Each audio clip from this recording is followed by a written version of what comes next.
மக்களை பிரிக்கும் சனாதானம் நிச்சயம் ஒழிக்கப்பட வேண்டும். அப்பவே ஒழுங்கா செக் பண்ணி அந்த ட்ரெயின்ல டிக்கெட் எடுக்காம வந்தவங்கள அப்பவே இறக்கிட்டு இருந்தா இன்னைக்கு நம்ம இதெல்லாம் கேட்டு இருந்திருப்போமா? அண்ணன் உதயநிதி அவர்களே, உங்களை ஓட்டு போட்டு மக்கள் சட்டசபைக்கு அனுப்புனா நீங்க அங்க போயிட்டு என்ன பேசணும்? ஊழல் இல்லாத தமிழகத்தை கொண்டு வரணும், போதை இல்லாத தமிழகத்தை கொண்டு வரணும், தொடர்ந்து பெண்களுக்கு பாதுகாப்பு என்பதே கிடையாது, எங்க பார்த்தாலும் பாலியல் வன்கொடுமை அதிகரிச்சு கொண்டிருக்கு, இது எல்லாத்துக்கும் என்ன தீர்வு? தண்டனை அதிகரிக்க அதிகரிக்கத்தான் இது போல குற்றங்கள் குறையும் சொல்லிட்டு பேசணுமா?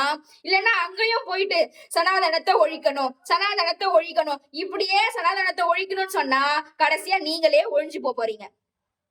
அண்ணா, நம்ம அப்பா எப்படி உக்காந்துருக்காரு பாத்தீங்கல்ல? நம்ம அப்பாவுடைய நிலைமை என்ன, எங்க இருக்காரு? கடைசியா நீங்களும் அந்த இடத்துக்கு தான் போறீங்க.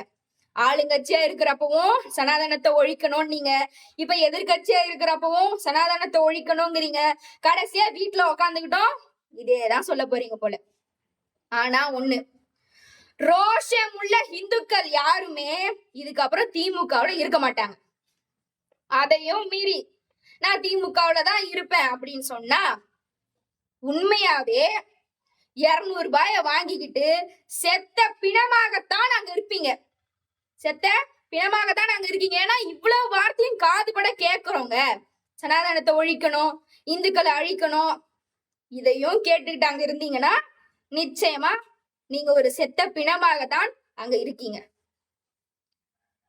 வர்றப்போ வெறும் கையோட வந்தீங்க. இது திராவிட நாடு. எங்க இருந்து வந்தது திராவிட நாடு? இது சனாதன பூமி. இது சனாதன பூமி.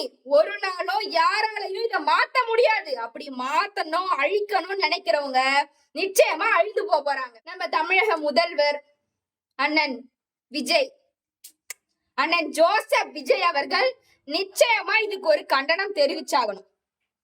அப்படி தெரிவிக்காத பட்சத்தில் எல்லாருமே இப்ப பேசுற மாதிரி தாவேகா திமுகவுடைய பி டீமா இல்லையாங்கிறது இன்னும் கொஞ்ச நாள்ல தெரிஞ்சிடும்.